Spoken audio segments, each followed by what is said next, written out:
ब्रज के भक्तों की श्रेणी में आज हम कथा सुना रहे हैं श्री रामदास काठिया बाबा की। ये वृंदावन वाले उत्तराखंड की शीतकालीन अर्धरात्रि थी। पर्वत पर बर्फ छाई हुई है। देवदार और चीड़ के वृक्षों की शाखाओं में बर्फ के कण टप टप गिर रहे हैं। धूनी के सामने ध्यान में बैठे एक महात्मा की झोंपड़ी पर, झोंपड़ी के द्वार पर नग्न खड़े एक नवीन तपस्वी थरथर कांप रहे हैं।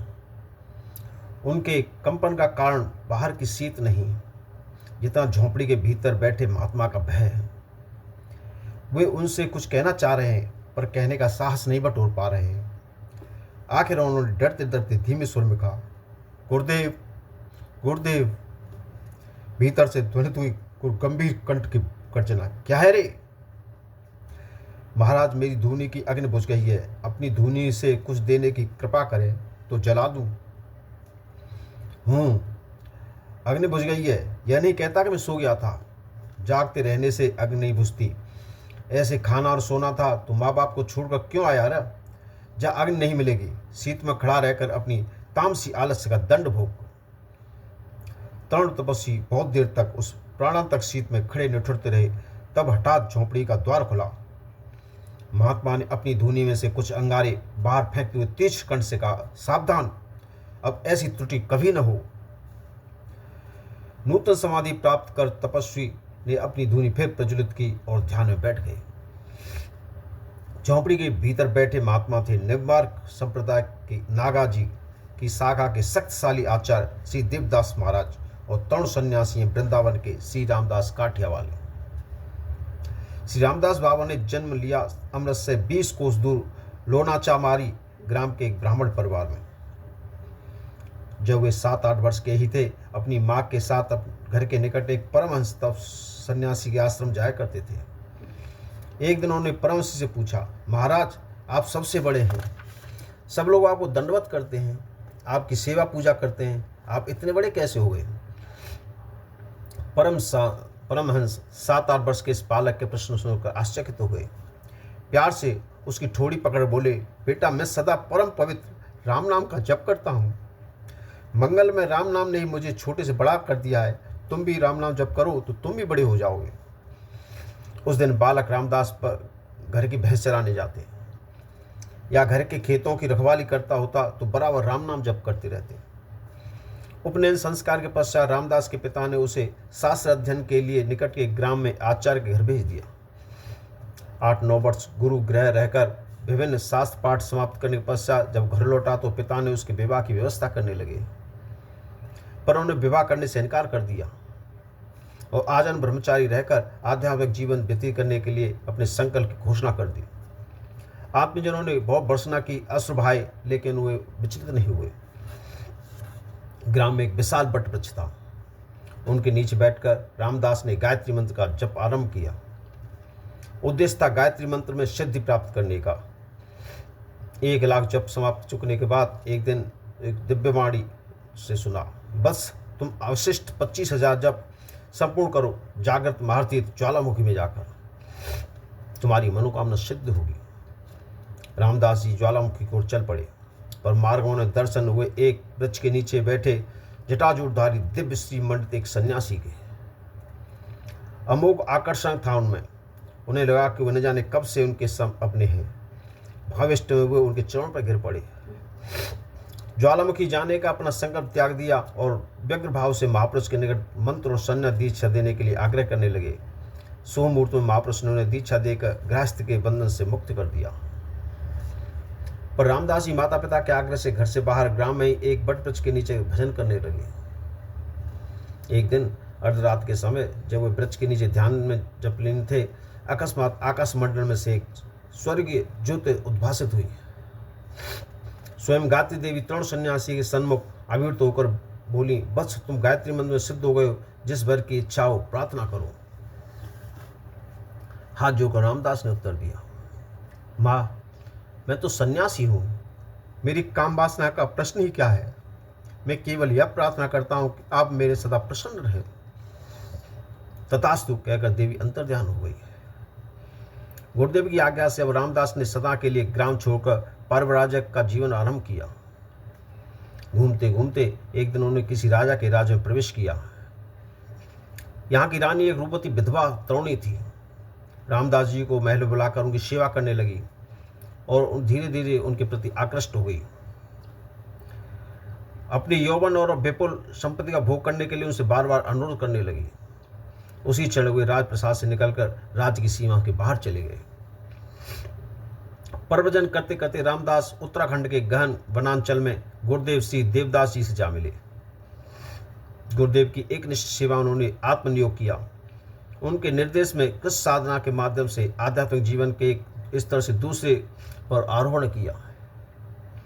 गुरुदेव ने कभी पांचाग्नि में तपाकर, कभी प्रचंड शीत में गलाकर, कभी एक आसन पर निराहार 8-8 दिन तक बैठे रहकर जपात करने की आज्ञा देकर क्रमशः आध्यात्मिक जीवन को उच्चतम शिखर तक उन्नत किया।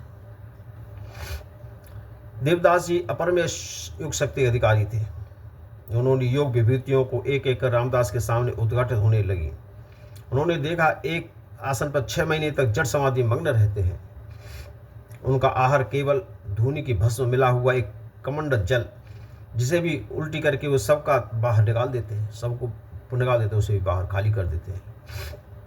पर कभी कभी जब उनकी जठरांग प्रज्वलित होती है तो आधा मन दूध एक साथ गट गट पी जाते हैं और उनकी क्षुधा शांत नहीं होती।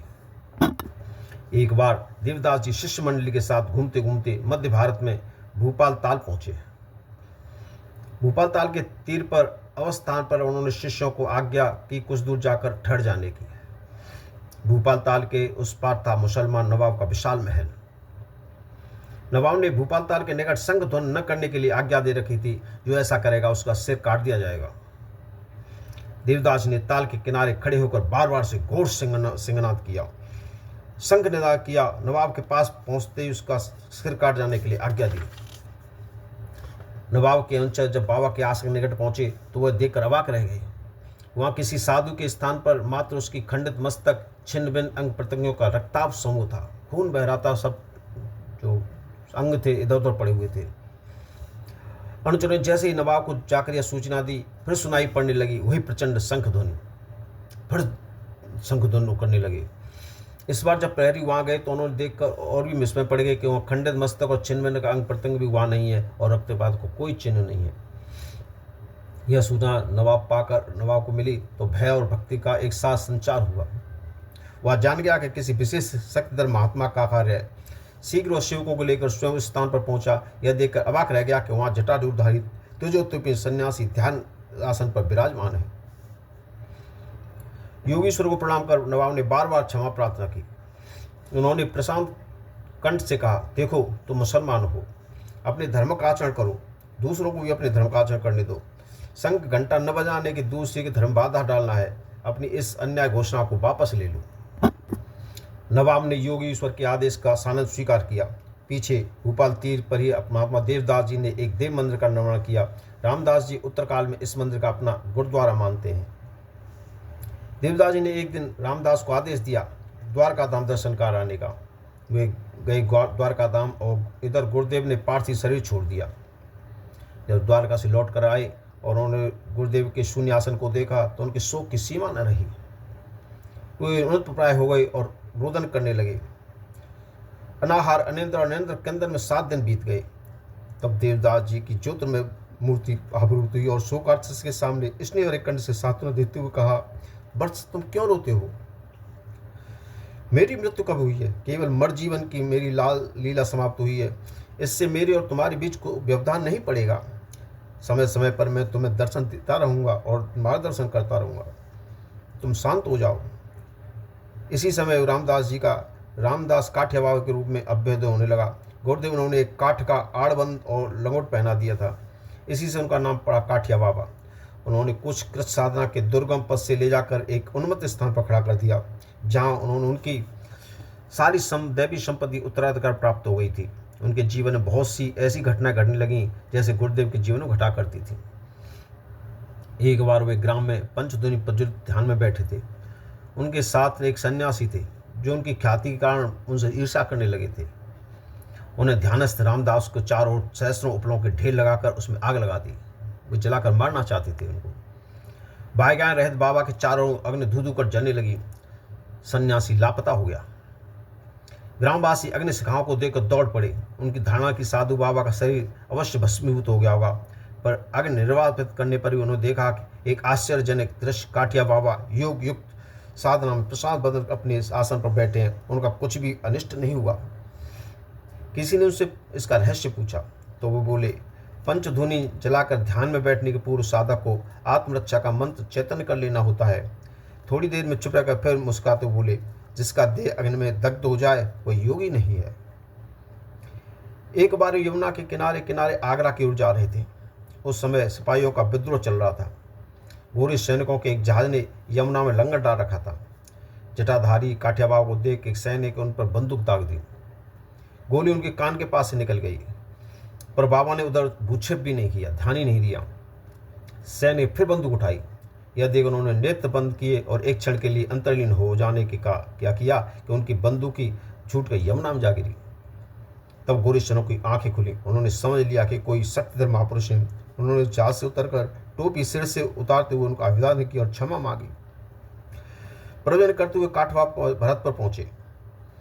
उन्हें अनायास उनके जीवन की सबसे महत्वपूर्ण घटना घटी। उन्हें सैलानिका कुंड के निकट अपने उपास्य देव श्री रामचंद्र जी के दर्शन हुए। उन्होंने स्वयं इनका वर्णन इन शब्दों में किया, रामदास को राम मिला सैलानिका कुंडा, संतन तो सच्चा माने झूठा माने गुंडा। भरतपुर के ईश्वर दर्शन के पश्चात प्रारंभ हुआ काठिया बाबा का आचार्य जीवन। गरीबदास, भगवान दास, ठाकुरदास और नौतम आदि कई शिष्य हुए। धीरे धीरे असंख्य शिष्यों ने का आश्रम ग्रहण किया, जिनमें अधिकांश बांग्लादेश के थे। शिष्यों की संख्या बढ़ने पर आवश्यकता हो गया उनके आश्रम बनाकर स्थायी रूप से रहा जाए। उन्होंने वृंदावन में आश्रम बनाने का निश्चय किया। सर्वप्रथम वहाँ गंगा जी के कुंज के निकट वाले घाट पर वट के नीचे अपना आसन जमाया।